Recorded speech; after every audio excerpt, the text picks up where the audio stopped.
कृपया हमारे चैनल को ज़रूर सब्सक्राइब करें और इस कहानी को अंत तक सुनें। जय श्री कृष्णा दोस्तों, पिछली वीडियो में हमने आपको प्रेमानंद जी महाराज के परिवार त्यागने की कथा सुनाई थी, जिसमें आपने सुना कि किस तरह उन्होंने एक संघर्षपूर्ण जीवन व्यतीत किया। अब हम आपको उनकी आगे की कथा सुनाने जा रहे हैं। प्रेमानंद जी महाराज जब वृंदावन आए तो पूरी तरह से अपरिचित थे। उनका नित्य प्रति का नियम था वृंदावन की परिक्रमा करना और बांके बिहारी के दर्शन करना। महाराज जी एक दिन परिक्रमा कर रहे थे, जहाँ एक सखी एक पद का गायन कर रही थी, जिसकी तरफ अनायास ही प्रेमानंद जी महाराज का ध्यान चला गया और वे बड़ी आतुरता के साथ उस सखी के भावों का श्रवण करने लगे। पद गायन पूर्ण होने के बाद महाराज जी ने उस सखी से निवेदन किया कि मुझे इसका मतलब बतलाइए। तब सखी बोली कि अगर आप इस पद का भाव समझना चाहते हैं तो इसके लिए आपको श्री राधा वल्लभ संप्रदाय से जुड़ना चाहिए। उसके बाद प्रेमानंद जी महाराज सीधे पहुंच गए श्री हित मोहित मराल जी गोस्वामी जी की शरण में, जिन्होंने महाराज जी को बड़े ही स्नेहपूर्वक शरणागत मंत्र के साथ राधा वल्लभ संप्रदाय में दीक्षा दी। कुछ समय पश्चात पूज्य श्री गोस्वामी जी के मार्गदर्शन में ही महाराज जी को अपना वर्तमान गुरु पूज्य श्री हित गोविंद शरण जी महाराज का सानिध्य प्राप्त हुआ। पूज्य गुरुदेव श्री हित गोविंद शरण जी महाराज सहचरी भाव में रहने वाले प्रमुख संतों में से एक हैं, जिन्होंने प्रेमानंद जी महाराज को पूर्ण सहचरी भाव एवं नित्य विहार रस में दीक्षा दी है। ऐसे दिव्य संतों के आशीर्वाद, स्नेह व अनुग्रह के कारण एवं वृंदावन धाम की अपार महिमा के कारण महाराज जी जल्द ही श्री बिहारिणी जी के चरणों में अटूट श्रद्धा विकसित करते हुए सहचरी भाव में लीन रहने लगे और हम सब भक्तों को अपनी वाणी से श्री लाडली जी की कृपा प्रसाद का पान करा रहे हैं। स्टोरी टाइम्स के प्रिय दर्शकों, कृपया हमारा चैनल सब्सक्राइब करें और अपना प्यार दें। वीडियो को लाइक करें व आपको यह वीडियो कैसी लग रही है कृपया कमेंट में ज़रूर बताएं। प्रेमानंद जी महाराज कहते हैं कि हम निकुंज की उपासना करते हैं। निकुंज में राधा चरणारविंद प्रधान बात है। इस संप्रदाय में दासी भाव और सहचरी भाव की उपासना है। हम श्री जी की दासी हैं और आठों पहर उनकी सेवा में रहते हैं। हम भक्त नहीं हैं, संत नहीं हैं। हमारे ऊपर शास्त्र व ग्रंथों का शासन नहीं है। हमारे ऊपर शासन है तो सिर्फ वृंदावनेश्वरी का। हमारे संप्रदाय में राधा दास्य भाव की प्रधानता है। हम अपनी स्वामिनी जी को प्रतिपल लाड़ लड़ाते हैं। स्वामिनी जी को भोग लगाते हैं, उस भोग को हम पाते हैं। एक सीध प्रसाद पाने में करोड़ करोड़ एकादशी व्रत का फल प्राप्त होता है। अगर राधा वल्लभ जी को भोग लगा और आपने यह तर्क दिया कि ये तो अन्न है और आज एकादशी है, एकादशी के दिन अन्न नहीं खाऊंगा, तो द्वादशी के दिन उस भोग को आप प्रसाद कैसे कहेंगे? वो तो उस दिन भी अन्न ही होगा। अन्न तो हर दिन होता है, पर भोग लगाने के बाद वह अन्न नहीं रहता, वह प्रसाद बन जाता है और उसे हम पाते हैं, चाहे एकादशी हो या और कोई तिथि। इसमें फ़र्क नहीं पड़ता, क्योंकि हम उसे अन्न नहीं मानते, प्रसाद बुद्धि से ग्रहण करते हैं। अब आप कहेंगे कि एकादशी के दिन फल का भोग लगाइए, तो भाई क्यों लगाइए? हमारी श्री जी कोई व्रत थोड़ी ही करती हैं। वह व्रत धारण करके कोई अनुष्ठान कर रही हैं क्या, जो उन्हें हम व्रत करवाएं? हम रोज़ श्री जी को विभिन्न प्रकार के पकवानों का भोग लगाते हैं, तो एकादशी के दिन भी पकवान का ही भोग लगाएंगे और श्री जी की जूठन को प्रसाद स्वरूप हम ग्रहण करेंगे, या फिर श्री जी को अन्न का भोग लगाएंगे और हम फल पाएं? ऐसा कैसे हो सकता है? जो हमारी श्री जी पाएंगी हम उसे ही प्रसाद रूप में ग्रहण करेंगे। प्रसाद में ना तो अन्न देखा जाता है ना फल।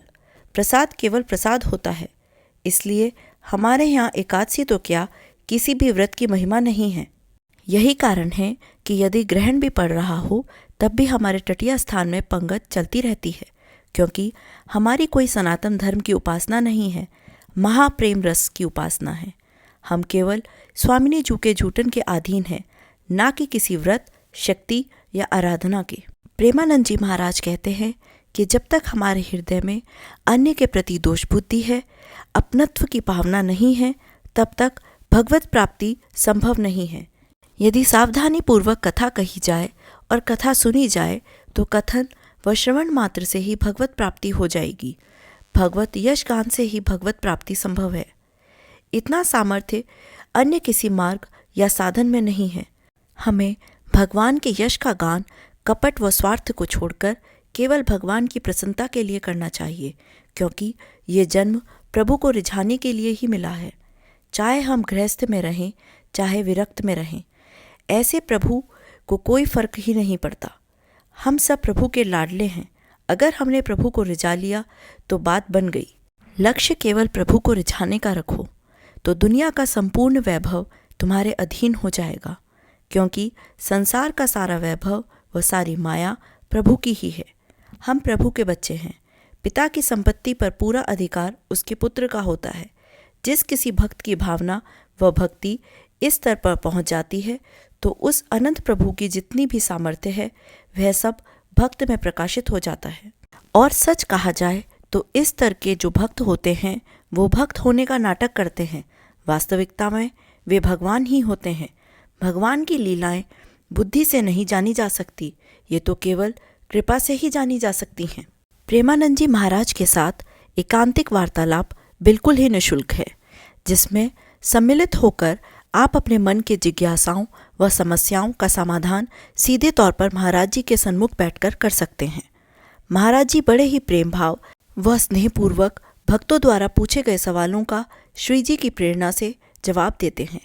एकांतिक वार्तालाप में जाने के लिए या प्रश्न उत्तर करने के लिए यदि आपसे कोई फॉर्म भरवाया जाता है या कोई शुल्क लिया जाता है, यहाँ तक कि संत सेवा के नाम पर यदि आपसे कोई रुपये की मांग करता है तो उसकी सूचना आप महाराज जी को सीधे तौर पर दे सकते हैं।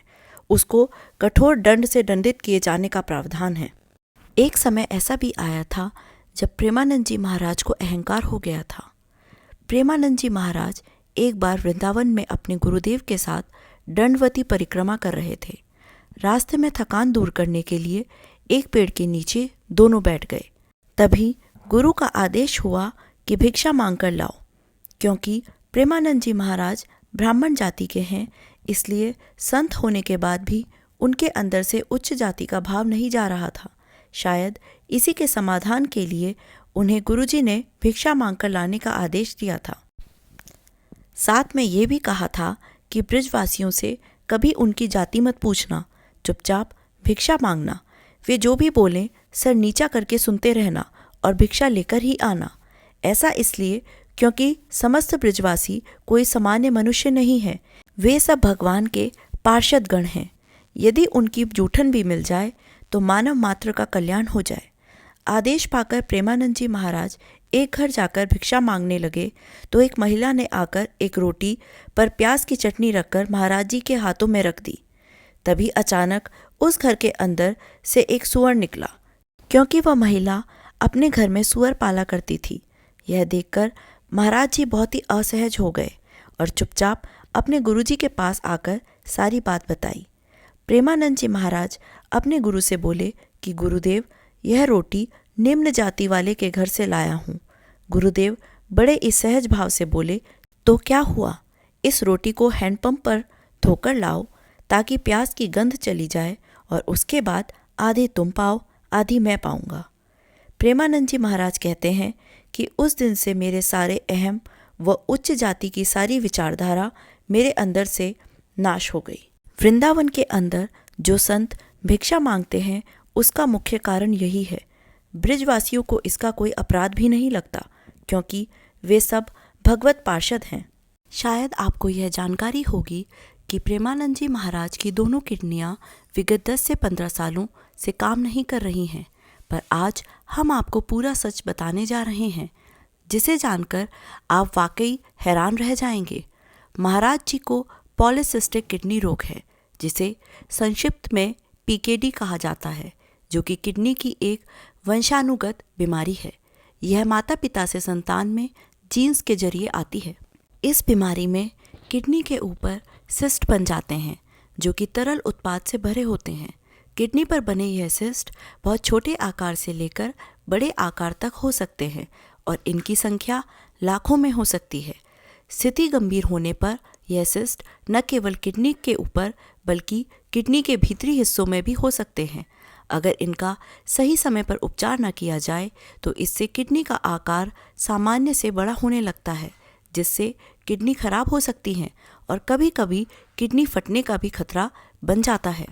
किडनी का यह रोग भले ही संतान को उसके माता पिता से जीन्स के द्वारा मिलता है, लेकिन इसके लक्षण 30 से 35 की उम्र के बाद ही दिखाई देते हैं। पीकेडी से ग्रसित कुछ लोग 55 से 65 वर्ष की आयु के बीच किडनी की बीमारी के अंतिम चरण में पहुंच जाते हैं। वहीं कुछ लोग में यह हल्के रूप में ही रह जाती है और वह कभी भी किडनी की बीमारी के अंतिम चरण तक नहीं पहुंच पाते। इस बीमारी के कारण रोगी को कई शारीरिक कष्टों का सामना लगातार करना पड़ता है, लेकिन किडनी फेलियर हो जाने के कारण रोगी की हालत और भी ज़्यादा खराब हो जाती है, जिसके कारण रोगी को डायलिसिस या किडनी ट्रांसप्लांट की ज़रूरत पड़ जाती है। स्टोरी टाइम्स के प्रिय दर्शकों, आपका अपना चैनल स्टोरी टाइम्स के माध्यम से प्रेमानंद जी महाराज की संपूर्ण जीवन यात्रा को जानने के बाद आप भी शायद महाराज जी को किडनी देने के लिए भावातुर हो रहे होंगे, क्योंकि हमारे प्रेमानंद जी महाराज के हजारों भक्त उन्हें किडनी देने के लिए तैयार हैं। क्या महाराज जी इसे स्वीकार करेंगे? मैं आपकी इस शंका का समाधान करने की कोशिश करती हूँ। महाराज जी का कहना है कि मुझे किसी की भी किडनी की आवश्यकता नहीं है। मैं पूरी तरह स्वस्थ हूँ। शरीर को जितने भी दिन चलना होता है, जैसे भी चलना होता है, वो चलता ही है। मैं यह बर्दाश्त ही नहीं कर सकता कि किसी दूसरे के शरीर को कष्ट देकर उसके पेट को काटकर किडनी निकाली जाए और मेरे शरीर में लगाई जाए। मेरा जीवन इस समाज के कल्याण और सुख के लिए है। मैं अपने सुख के लिए किसी को कष्ट नहीं दे सकता। इससे अच्छा है कि मैं मर जाऊं। इस रोग के बहाने मुझे श्री जी का दुलार मिलता है। मेरा ऐसा मानना है कि यह रोग मुझ पर कृपा कर रहा है, क्योंकि आज मैं अपने आप में असहाय हूँ। मैं जो कुछ भी हूँ श्री जी के बल पर ही हूँ।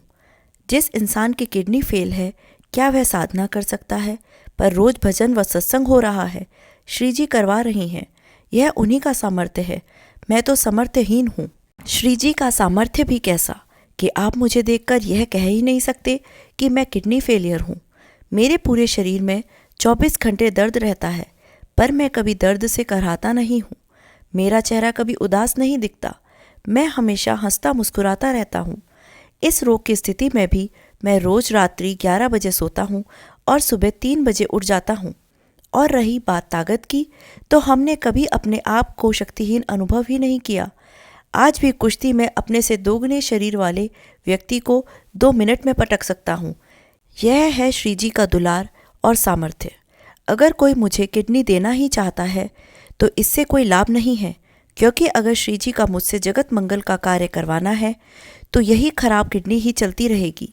और यदि वो मुझे बुलाना चाहती हैं तो आज मैं किडनी बदलवा लूँगा और अगले ही क्षण शरीर को छोड़ दूँगा। तब क्या करोगे? चाहे मुझे किडनियों की माला पहना दो, कुछ होने वाला नहीं है। जब मेरी आयु 35 वर्ष के लगभग हुई तो उस समय तक मेरे पेट में बहुत ज़्यादा पीड़ा बढ़ गई थी, जिसके कारण मैं रामकृष्ण मिशन में जांच कराने गया तो डॉक्टर मुझसे बोले कि बाबा, मरीज़ की बीमारी के बारे में हम उसके परिवार वालों को बताते हैं, मरीज़ को कभी नहीं बताते। बाबा, तुम अकेले आए हो, तुम्हारे परिवार में कोई है नहीं। बाबा जी हो, भजन करते हो, इसलिए हम तुम्हें ही बता देते हैं। तुम्हारी दोनों किडनियाँ आधे से ज़्यादा खराब हो चुकी हैं और कुछ ही सालों में पूरी तरह से खराब हो जाएंगी। तुम्हारे पास 2 से 3 साल का समय है और ज़्यादा से ज़्यादा 4 से 5 साल, इससे अधिक नहीं है। तुम बाबा जी हो, भजन करते हो, इसलिए सच बता दिया। जाओ भजन करो, अब कुछ नहीं हो सकता। तब मैंने सोचा कि शायद यही भगवान की मर्जी हो। मुझे इसमें क्या, मैंने जाने की तैयारी कर ली। जितना समय है मस्ती में भजन करेंगे। पर आप देख लो, तब से आज तक 18 से 19 साल हो गए, कुछ नहीं बिगड़ा। यह तो श्री जी की कृपा है। जब तक इस मशीन को श्री जी करंट दे रही हैं, यह मशीन काम कर रही है। जहां उन्होंने करंट देना बंद कर दिया, मशीन काम करना बंद कर देगी।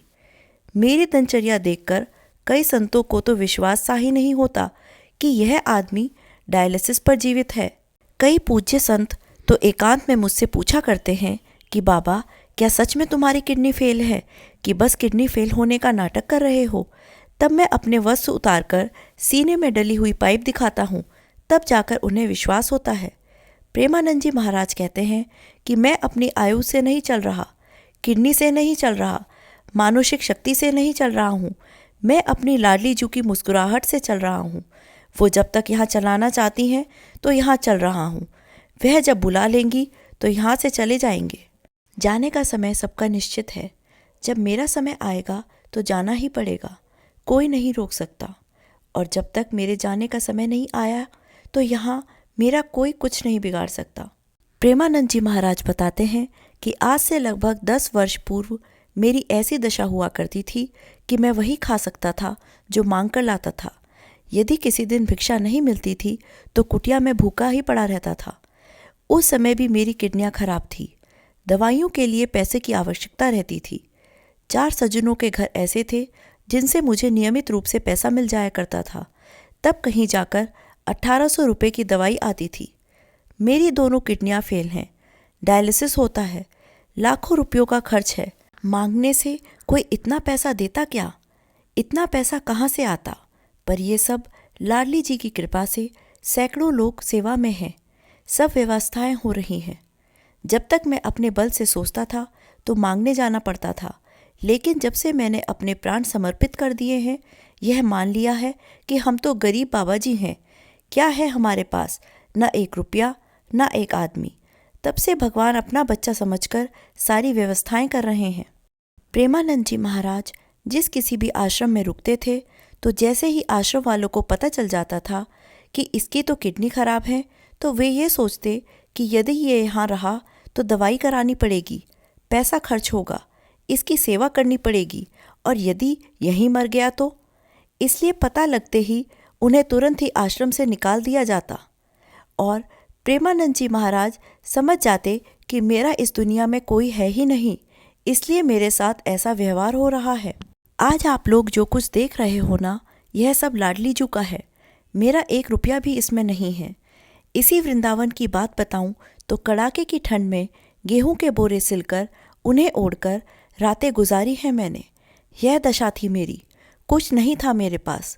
यदि मुझे 5 रुपये की भी ज़रूरत होती तो किसी की तरफ देखना पड़ता था, मांगना पड़ता था। यदि आज भी मेरी वही स्थिति होती तो पड़े पड़े सड़ जाता, कोई पूछने वाला भी नहीं था। अगर श्री जी ने यह व्यवस्था ना की होती तो यह सब कुछ ना होता। आज सब उनकी ही कृपा है। सामान्य दृष्टि से आप लोग देखोगे तो लगेगा सब जादू से हो रहा है। 250-300 लोगों का बाल भाग, फिर राजभोग, फिर शयन भोग, दूध की व्यवस्था, बिजली की व्यवस्था, सफाई की व्यवस्था सब अपने आप हो रही है। यहाँ आश्रम में किसी को कोई टेंशन नहीं है, कहाँ से राशन आ रहा है, कहाँ से दूध आ रहा है, कहाँ से दवाइयाँ आ रही हैं, कैसे समय से सब बन रहा है, किसी को कुछ पता ही नहीं। कोई टेंशन नहीं, सब श्री जी की व्यवस्था से हो रहा है। मैंने 13 साल की उम्र में घर छोड़ दिया था, अकेला था, कोई नहीं था मेरे पास। पर वर्तमान में आश्रम के सभी जवान बच्चे जितने भी शरणागत हैं मुझे बहुत प्यार करते हैं। सब मुझे अपनी गोद में रखते हैं, इतना स्नेह करते हैं। अगर एक पानी पिला रहा है तो दूसरा मुंह पोंछ रहा है। ये सब कौन है? ये सब भगवान के रूप हैं। भगवान ही अनेक रूपों में आकर मुझे दुलार कर रहे हैं, तो ये जीवन चल रहा है। ऐसा कभी नहीं सोचना चाहिए कि कल हमारा क्या होगा। जिस परमपिता ने हमारी आज की व्यवस्था की है वह हमारी कल की भी व्यवस्था करेगा।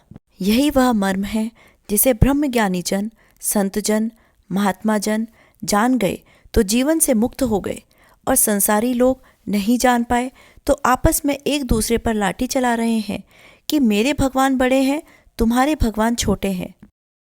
हमें उम्मीद है कि प्रेमानंद जी महाराज की जीवन गाथा आपको जरूर ही पसंद आई होगी, क्योंकि हमारी टीम ने ये संपूर्ण जानकारी एकत्रित करने में अपना सर्वश्रेष्ठ प्रयास किया है। इसलिए आपके मन में इस वीडियो को लेकर क्या विचार हैं और हमारे लिए क्या सुझाव हैं, हमें कमेंट करके ज़रूर बताएं।